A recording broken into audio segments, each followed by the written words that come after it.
إن الحمد لله نحمده ونستعينه ونستغفره ونؤمن به ونتوكل عليه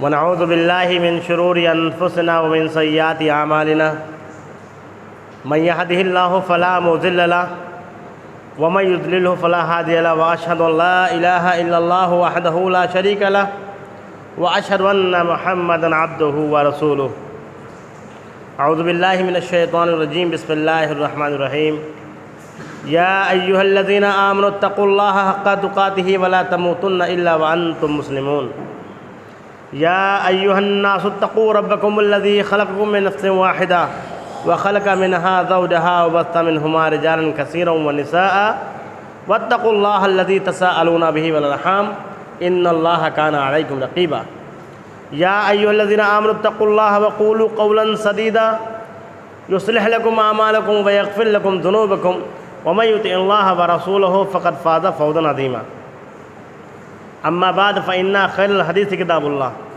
وخير الهدي هدي محمد صلى الله عليه وسلم وشر الأمور محدثاتها وكل محدثة بدعة وكل بدعة ضلالة وكل ضلالة في النار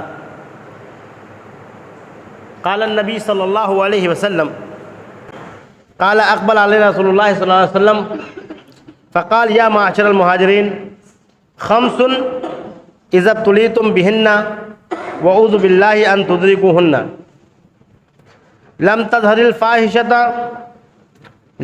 الفاحشة في قوم قط حتى يعلنوا بها إلا فشى فيه الطاعون والأوجاع التي لم تكن مضت في أسلافهم والذين مضوا ولم ينقصوا المكيال والميزان إلا أخذوا بالسنين والشدة المؤونة وجور السلطان عليهم ولم يمنعوا زكاة أموالهم إلا منعوا القطر من السماء ولولا البهائم لم يمطروا ولم ينقضوا عهد الله وعهد رسوله إلا سلط الله عليهم عدوا من غيرهم فأخذوا بعد ما في أيديهم وما لم تحكم أئمتهم بكتاب الله وإذا خر مما نزل الله إلا جعل الله بعضهم بينهم.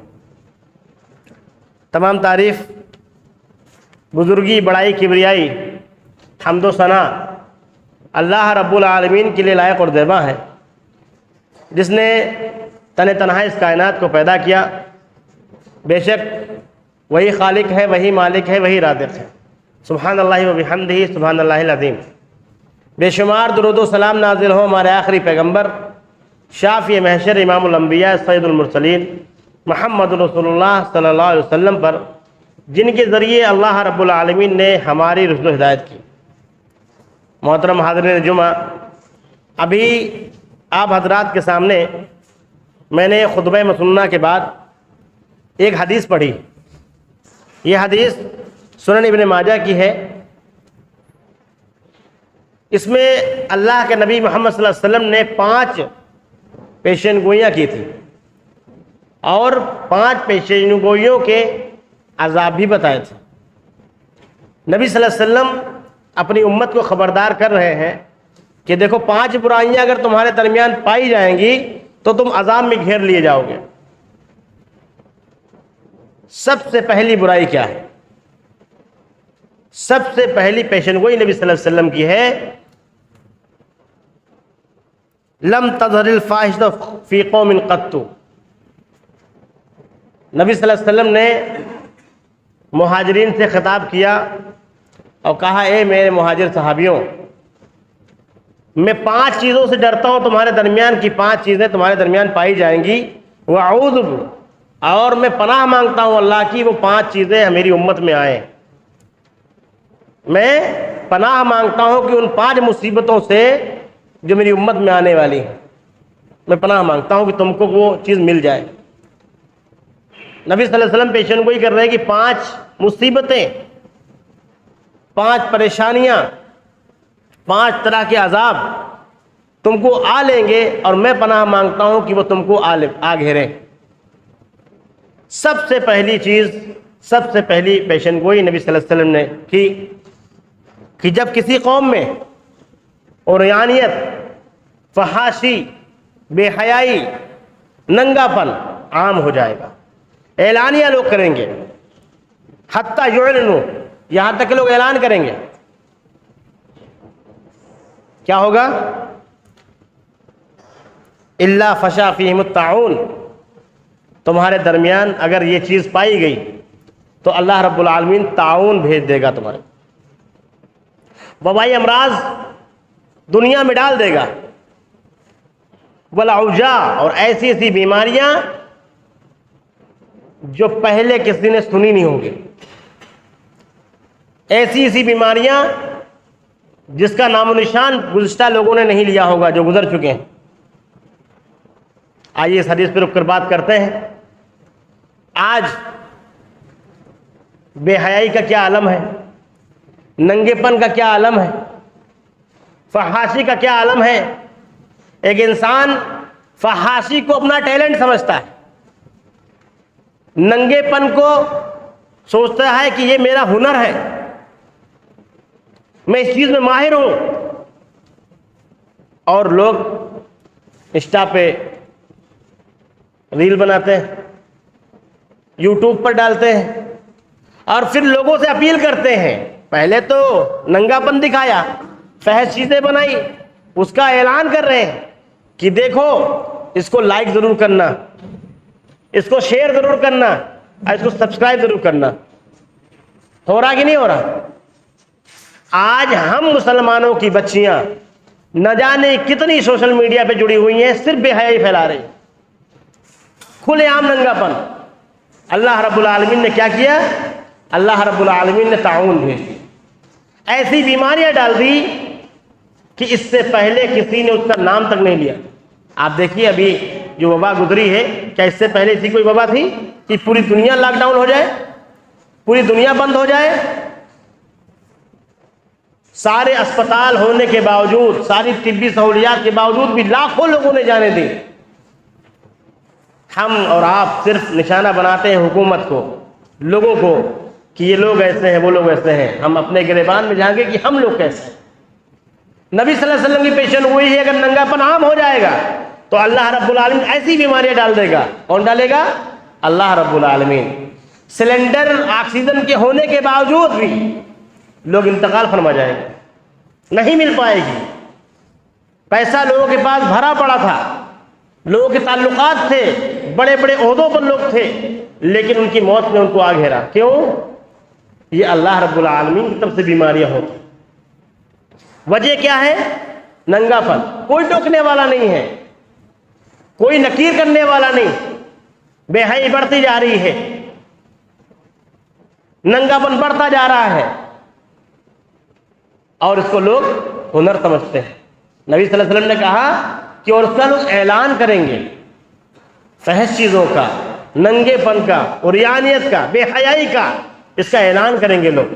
اور آج دیکھیں سوشل میڈیا پہ کیا ہوتا ہے، اعلان ہی تو ہوتا ہے. اللہ رب العالمین نے کہا ایسی ایسی بیماریاں ڈال دیں گے کہ تمہارے اسلاف نے جو گزر چکے ہیں انہوں نے سنی نہیں ہوگی ایسی بیماریاں. نبی صلی اللہ علیہ وسلم کی پہلی پیشن گوئی اور پہلا عذاب کہ اللہ رب العالمین بیماریوں سے گھیر لے گا. پہلے کے وقت میں علاج تھا، پہلے کے وقت میں علاج آسان تھا. آج ڈاکٹر، ہاسپٹل، طبی تمام آلات ہونے کے باوجود بھی لوگ علاج نہیں کروا پاتے. لاکھوں روپیہ لگنے کے باوجود بھی انسان نہیں بچتا. پہلے کے زمانے میں بڑا آسان تھا علاج، جو ڈاکٹر امیروں کے لیے تھا وہی غریبوں کے لیے بھی تھا. حضرت عمر کو جب چاقو مارا گیا، شہید کیا گیا، تو علاج کرنے کے لیے وہی طبیب آیا جو غریبوں کے پاس بھی جاتا تھا، جبکہ وقت کے خلیفہ تھے، آدھی دنیا پہ ان کی حکومت تھی. دوسری پیشن گوئی نبی صلی اللہ علیہ وسلم نے کی، جب لوگ ناپ تول میں کمی کرنے لگیں گے. ہم ناپ تول کا جب ذکر آتا ہے تو ہم سوچتے ہیں کہ یہ جو ٹھیلے والے ہیں، یہ جو سبزی اور کرانے والے ہیں، یہ ناپ تول کرتے ہیں اور اس میں گھٹولی کرتے ہیں. ناپ تول کا مطلب سمجھ لیجیے آپ، جب لیں گے تو زیادہ لیں گے اور جب دیں گے تو کم دیں گے.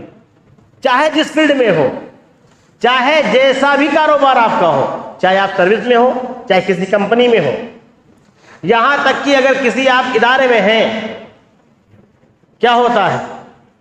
مزدوروں کے طریقے سے کام کرتا ہے انسان، اور مشاہرہ کتنا ملتا ہے، تنخواہ کتنی ملتی ہے، لینے کے ٹائم خون نکال لو، اب دینے کے ٹائم لاک ڈاؤن چل رہا ہے اتنا لے جائیے، پریشانی چل رہی ہے اتنا لے جائیے۔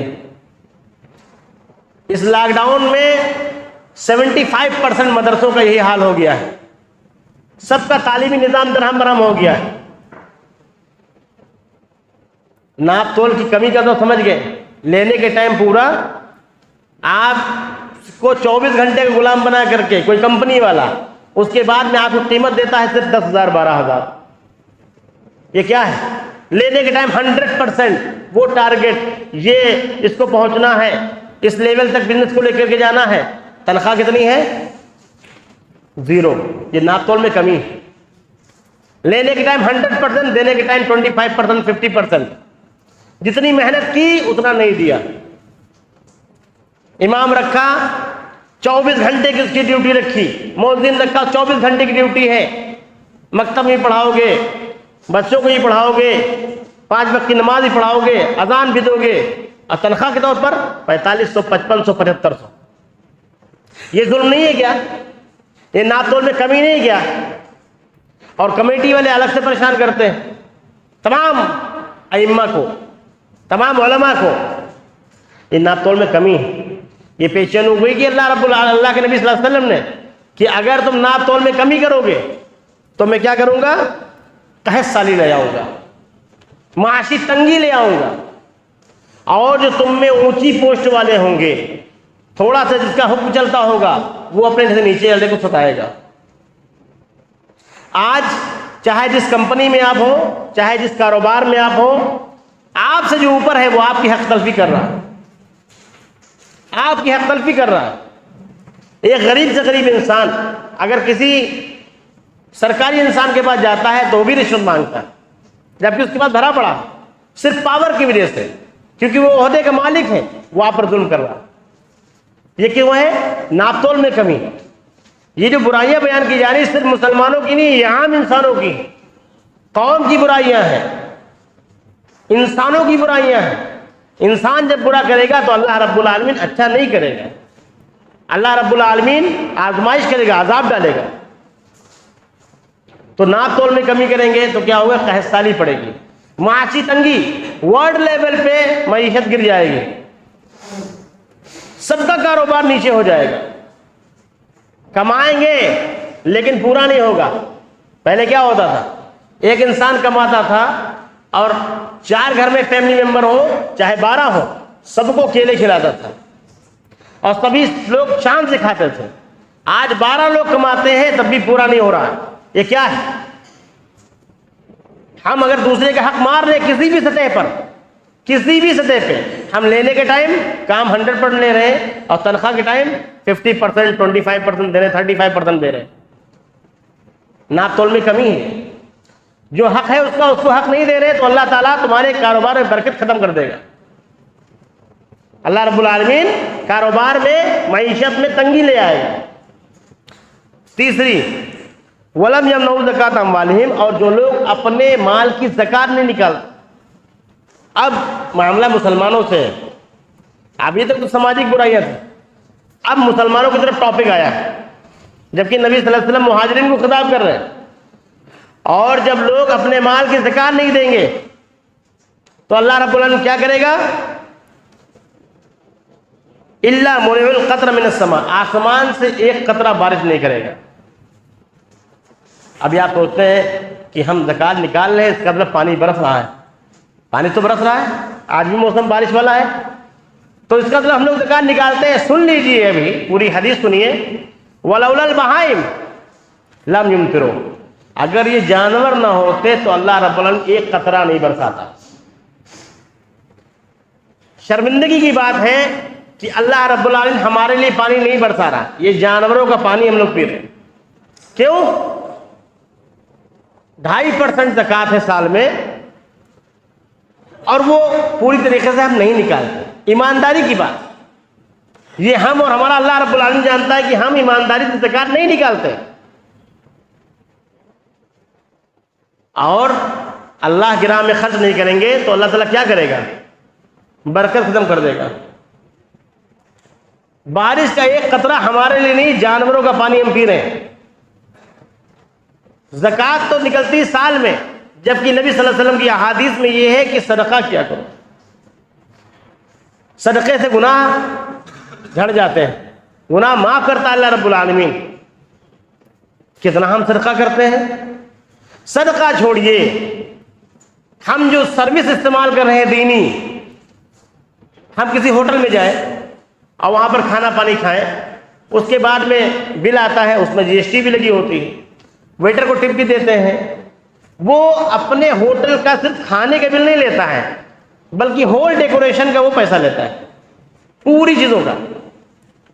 ہم اللہ معاف کرے اتنے بے شرم ہیں کہ ہم مسجد استعمال کرتے ہیں، مسجد کا فین استعمال کرتے ہیں، مسجد کی لائٹ استعمال کرتے ہیں، اور الزام مولوی لگاتے ہیں کہ یہ مولوی خیرات کھا رہا ہے۔ ہم اپنے گھر کا بل بھرتے ہیں کہ نہیں بھرتے ہیں؟ ہم پانی کا بھی ٹیکس دیتے ہیں کہ نہیں دیتے ہیں؟ ہم ہاؤس ٹیکس، واٹر ٹیکس، بجلی کا بل سب کچھ دیتے ہیں۔ یہ اللہ کے گھر کا کون دے گا ٹیکس؟ پہلے کے زمانے کی مسجدیں نہیں ہیں کہ 4 تمبو گاڑے اور جو ہے پھر مسجد شروع، اب مسجدیں خرچہ مانگتی ہیں، لائٹ ہے، پنکھا ہے، انورٹر ہے، جنریٹر ہے، دنیا بھر کے اخراجات ہیں، اس کی صفائی ہے، ستھرائی ہے، کون دے گا؟ ہم الزام لگاتے ہیں کہ مولوی حضرات خیرات کھاتے ہیں۔ خیرات تو ہم کھا رہے ہیں، خیرات تو عام انسان کھا رہی ہے، آتے ہیں مسجد میں لیکن مسجد کی سروس ٹیکس نہیں دیتے۔ اللہ کے گھر کا احترام نہیں کر رہے ہو، اللہ رب العالمین آپ کا احترام کرے گا؟ کون دے رہا؟ کچھ چنندہ اللہ کے بندے ہیں، یہ منا سلوا سے نہیں اتر رہا ہے، کچھ چنندہ اللہ کے بندے ہیں جو مسجد میں خرچ دیتے ہیں۔ جو غریب ہے، مسکین ہے، اس پر تو کوئی حد نافذ نہیں ہوتی ہے، لیکن جن کو اللہ رب العالمین نے دے رکھا ہے وہ اللہ کی راہ میں خرچ کر سکتے ہیں۔ اللہ کی راہ میں خرچ کرنے کا مفہوم بہت وسیع ہے۔ ہم کسی غریب کو کھانا تک نہیں کھلاتے ہیں، مسجد میں کیا ہم پیسہ دیں گے؟ لوگوں کی مدد کیا ہم کریں گے؟ اسلام کی شکل و چھبی بگاڑ کے رکھی ہے ہم لوگوں نے۔ آج کوئی اگر اسلام پہ چلنے والا پیدا ہو جائے، اور ہیں لوگ ماشاءاللہ، تو ہم کہتے ہیں یہ اسلام نہیں فالو کر رہا، یہ کہاں اسلام ہے؟ اسلام کی چھبی بگاڑے کون ہے؟ ہم لوگ بگاڑے۔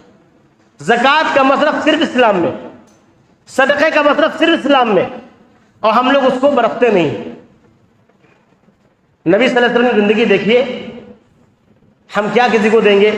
پیٹ بھرا ہے، احساس نہیں بھوک کا، پیٹ بھرا ہے تو احساس نہیں بھوک کا۔ نبی صلی اللہ علیہ وسلم ایک رات نکلے بھوک کی وجہ سے، راستے میں حضرت ابو بکر مل گئے، وہ بھی کھانا نہیں کھائے ہوئے تھے، صرف شام کا نہیں کئی دنوں سے، کھجور پانی کھجور پانی۔ راستے میں حضرت عمر مل گئے، تینوں لوگ مل کر گئے حضرت ایوب انصاری کے گھر میں گئے۔ ہمارا پیٹ بھرا ہے تو بھوک کا احساس نہیں ہے ہمیں، ہم جانتے ہیں صدقہ کیا ہوتا ہے۔ زکوٰۃ جب نہیں نکالتے تو صدقہ کیا نکالیں گے؟ یہ چھوٹی موٹی نیکیاں کیا ہوتی ہیں جب زکوٰۃ نہیں نکالتے ہم لوگ، جن میں پکڑ ہوگی ہماری پوری طریقے سے، اللہ گواہ ہے، ہم خود جانتے ہیں نہیں نکالتے زکوٰۃ، ورنہ ایسی پریشانیاں نہ ہیں جو آج مصیبتیں ہیں ملک پر نہیں پوری دنیا پر۔ تینوں لوگ حضرت ایوب انصاری کے گھر پہ گئے، حضرت ایوب انصاری گھر پہ نہیں تھے، ان کی اہلیہ سے سلام دعا ہوئی، بیٹھایا نبی صلی اللہ علیہ وسلم کو، پرانے مہمان تھے، وہیں جا کے رکے تھے پہلے 7 مہینے قبل، لگ بھگ 7 مہینے رہے تھے جب گئے تھے یہاں سے مکے سے۔ اپنے باغ میں تھے حضرت ایوب، وہاں سے کچھ کھجوریں توڑ کر کے فوراً لائے، جب بلاوا گیا آئے، جان کے بھوک لے کر کے نکلی، رات میں اتنا وقت نبی صلی اللہ علیہ وسلم نکلتے ہی نہیں، فوراً بکری ذبح کی، کھانا کھلایا۔ جب بھوک لگتی ہے تو احساس ہوتا ہے، کس چیز کا احساس پتہ ہے؟ نبی صلی اللہ علیہ وسلم نے کہا ایک تھوڑی سی روٹی دو، ایک گوشت کا ٹکڑا دو، میری بیٹی کے گھر دے آؤ۔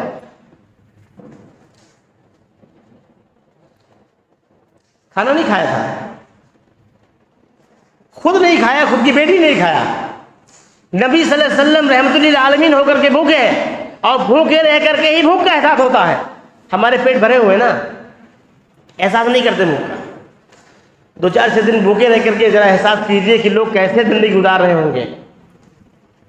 آج اگر ہمارا کوئی پڑوسی ہمارے محلے میں اگر کوئی بھوکا سو رہا ہے تو ذمہ داری کس کی، پکڑ کس کی ہوگی؟ ہم جیسوں کی ہوگی. وہ زمانہ کیا تھا، آج کیوں حدیثیں پڑھی جاتی ہیں؟ اس چیزوں سے سبق لینا ہے، ان واقعات سے سبق لینا ہے.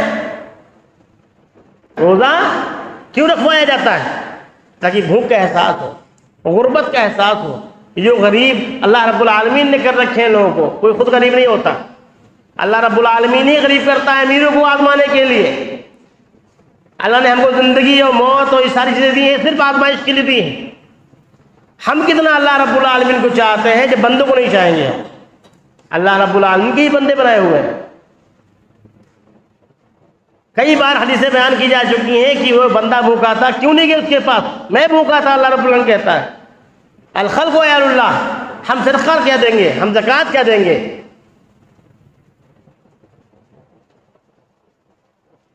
بھوکے رہنے کا احساس نبی صلی اللہ علیہ وسلم نے کیا، اس لیے قدر جانتے تھے. ایک روٹی کا ٹکڑا دیا، اس پہ تھوڑا سا لگا کہ میری بیٹی کے گھر بھیج دو.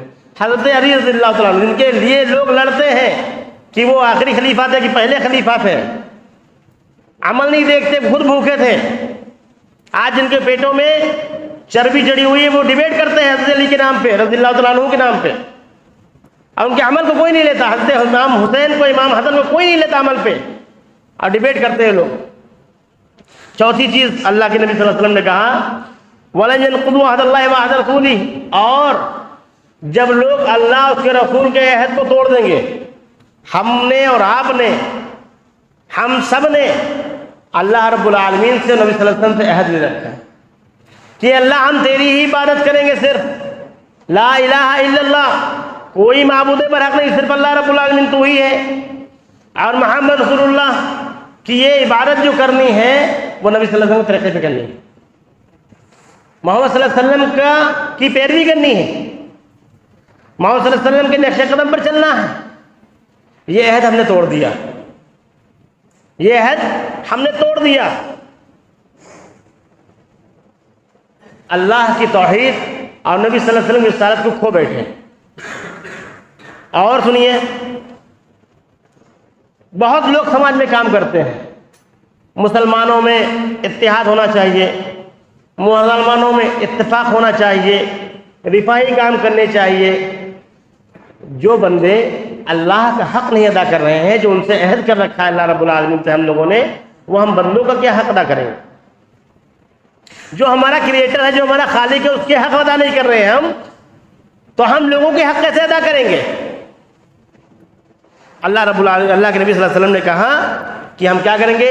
الا صلی اللہ علیہ معذوب من غیرہم فاخذوا بعض ما فی ایدیہم. ہم دشمن جو تم میں سے نہیں ہوگا، تمہارے دشمن کو تم پر مسلط کر دیں گے. ہم شکایت کرتے ہیں حکومت ایسی نہیں ویسی نہیں، شکایت کیجیے، احادیث پڑھیے، شکایت دور ہو جائے گی. سب کو حکومت چاہیے، سب کو عہدے چاہیے، سب کو دیش چلانا ہے. اللہ رب العالمین کہہ رہا ہے کہ اگر تم اللہ اس کے رسول کے عہد کو پورا نہیں کرو گے، میں تمہارے دشمن کو تم پر مسلط کر دوں گا. اور وہ کیا کرے گا؟ وہ کیا کرے گا؟ فَأَخَذُوا بَعْضَ مَا فِي أَيْدِيكُمْ، تمہارے پاس جو کچھ ہے، تمہارے ہاتھوں میں جو کچھ ہے وہ لے لے گا، کسی نہ کسی بہانے سے، کسی نہ کسی بہانے سے لے لے گا. آپ حالات حاضرہ کو دیکھیں آج کہ جو کچھ جس کے پاس ہے، کسی نہ کسی بہانے سے وہ سب نکل رہا. ہر انسان کنگال دیکھنے میں لگ رہا ہے، کچھ نہیں بچا. ایسے حالات چل رہے ہیں. ہم اس چیز پہ غور نہیں کرتے. توحید ہم نے سکھائی نہیں، توحید ہم نے سکھائی نہیں. اور لوگ بڑے بڑے دعوے کرتے ہیں کہ دعوت و تبلیغ کا کام بڑے پیمانے پہ ہو رہا ہے، ہم نے اتنے لوگوں کو کلمہ پڑھا دیا. آپ کو پتا ہے کہ اگر 10 لوگ کلمہ نہ پڑھیں، نئے لوگ غیر مسلم، اگر 10 مسلمان نہ ہو، کوئی فرق نہیں پڑنے والا. لا اکراہ کے دن کوئی زبردستی نہیں ہے. لیکن جو 100 لوگ مرتد ہو رہے ہیں اس کے بارے میں کیا خیال ہے آپ کا؟ جب توحید بتائیں گے نہیں، جب رسالت بتائیں گے نہیں، دین کو بالکل سرنیم کی طریقے سے اسلام کریں گے، وہ کریں گے، کیا کریں گے؟ دین کو سرنیم کی طریقے سے رکھیں گے کہ آج فلاں برادری کے ہیں، چلو رجسٹریشن کروا کے دوسری برادری میں گھس جاتے ہیں. یہ اسلام کو بنا رکھا ہے. میں بات کر رہا ہوں خواتین کی. آج ہماری خواتین، ہماری بہنیں نہ جانے کتنی، صرف ہماری کمزوری کی وجہ سے، ہمارا گھر گھرانہ جو غیر اسلامی ہے اس کی وجہ سے غیر مسلموں سے شادی کر رہی ہیں. اخبار پڑھیے، کوئی جھوٹی بات نہیں ہو رہی ہے. سوشل میڈیا پہ جڑیے آپ، باقاعدہ انعامات سے نوازا جاتا ہے، باقاعدہ مہم چل رہی ہے. کمزوری کس کی ہے یہ بتائیے؟ اگر عقیدہ کمزور ہوگا تو کیوں نہیں بہکے گا انسان؟ اگر نبی صلی اللہ علیہ وسلم کی جانکاری نہیں ہوگی، اسلام کی جانکاری ٹھیک سے نہیں دیں گے تو جائیں گے تو ہے ہی دوسری طرف لوگ. چاہے پیار محبت کے چکر میں جائیں، چاہے فون کے تعلق سے جائیں. ہم چیک نہیں کرتے، ہم چیک نہیں کرتے کہ ہماری بیٹی کے موبائل میں کیا ہے، ہماری بیٹی کے دل میں کیا ہے. ہم نے اللہ سے رسول کے عہد کو توڑ دیا، نہ خود عمل کرتے ہیں، نہ اپنے گھر والوں پہ اپلائی کرتے ہیں. نتیجہ کیا ہوتا ہے؟ آزاد ہیں بچیاں ہماری، آزاد ہیں. اور جب دیکھے کوئی نکلتا ہے غیر مسلم تو باقاعدہ ابھی اس نے پورے شاید گاؤں میں مطلب جلوس نکالا شادی کرنے کے بعد اس لڑکی نے. مطلب ہر ایک بندے کو تماچا مارا اس گاؤں کے لوگوں کو، اور خاص طور پر مسلمہ کو. ایک لڑکی نے شادی کی غیر مسلم سے، پھر جلوس نکالا ان لوگوں نے. اور آج عزتوں کا جلوس نکلنے والا ہم نے خود بنا رکھا ہے اپنا. کیوں؟ توحید بھول گئے. کیسے بھی ہو، کیسے بھی ہو، شرک کرتے ہو، بدعت کرتے ہو، آ جاؤ بھائی چارے کی بات کریں گے. ہو ہی نہیں سکتا بھائی چارہ. اللہ کے حق کو مار رکھا ہے تم نے. اللہ جو وحدہ لا شریک ہے، اس کے سوا کوئی عبادت کے لائق نہیں ہے. لوگ جا کر کے نہ جانے کہاں کہاں متھا ٹیکتے ہیں، ان سے اتحاد اب کر پائیں گے؟ اللہ رب العالمین کہہ رہا ہے کہ ہم کیا کریں گے اس کے بعد؟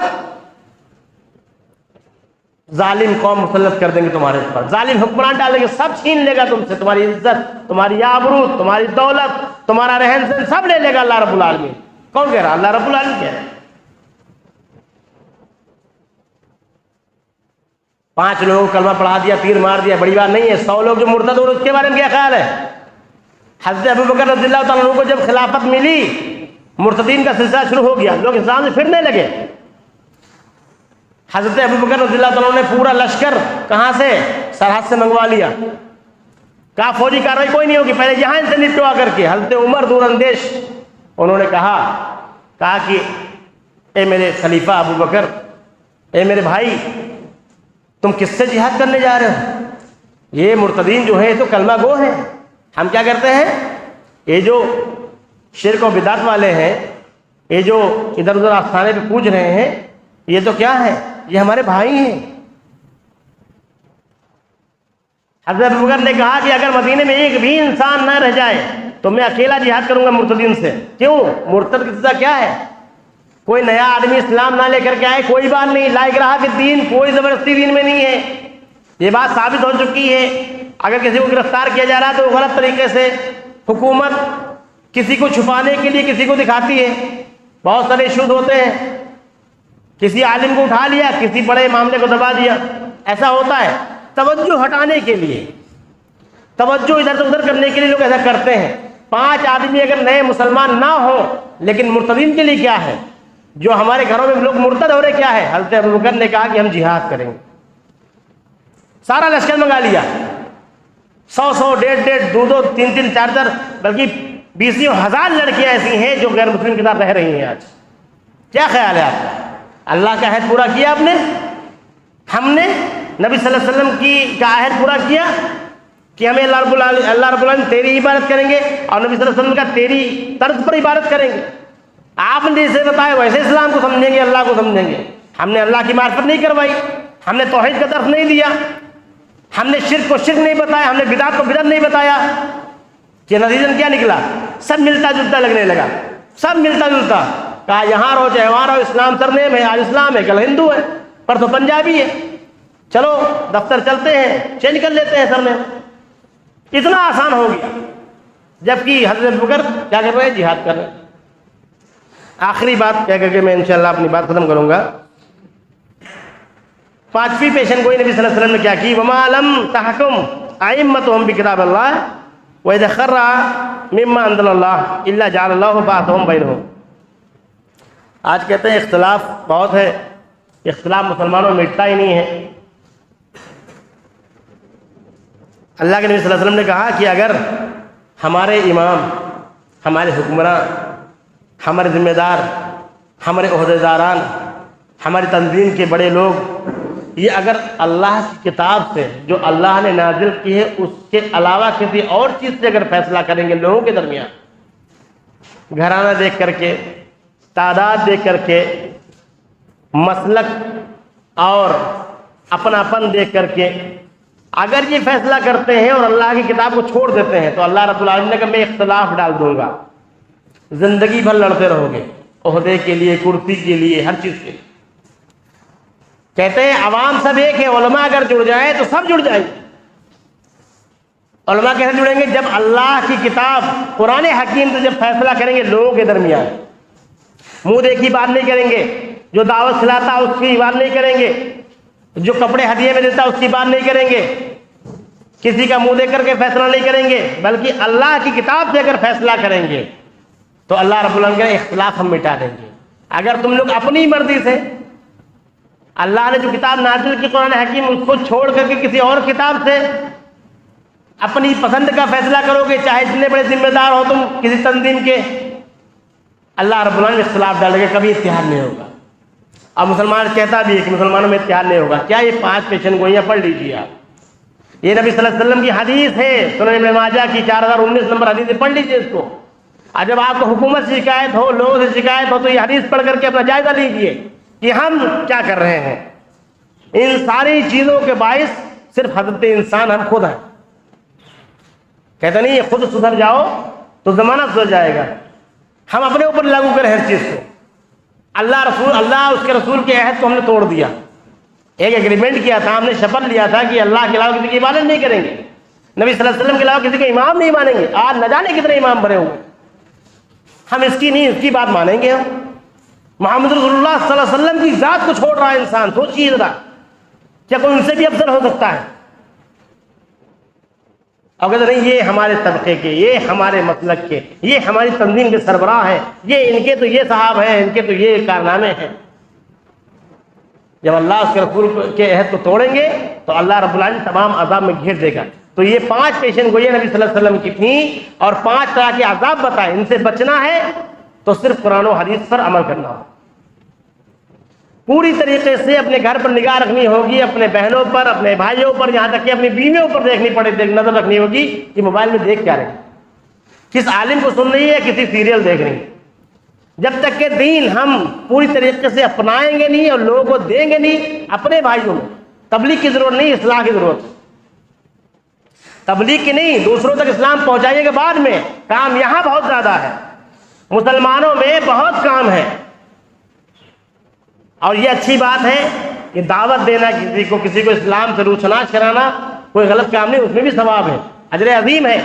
لیکن کام جب گھر کا باقی ہو تو باہر کا کام نہیں دیکھا جاتا ہے، پہلے اسکول ورک، پھر ہوم ورک، اس کے بعد ادر ورک ہوتے ہیں۔ یہ 5 پیشن گوئیاں نبی صلی اللہ علیہ وسلم نے کی اور کہا نبی صلی اللہ علیہ وسلم کہ میں اس سے پناہ مانگتا ہوں کہ یہ تم کو پہنچے۔ اور آج دیکھ لیجئے یہ ساری چیزیں ہمارے درمیان موجود ہیں، یہ ساری کمیاں ہمارے اندر موجود ہیں، اسی لیے ہم پریشانیوں کے بیچ گھرے ہوئے ہیں۔ وقت نہیں ہے ہمارے پاس دین کے لیے، وقت نہیں ہے ہمارے پاس اپنے اسلام کے لیے، تو اللہ رب العالمین ہم کو بزی کیے ہوئے۔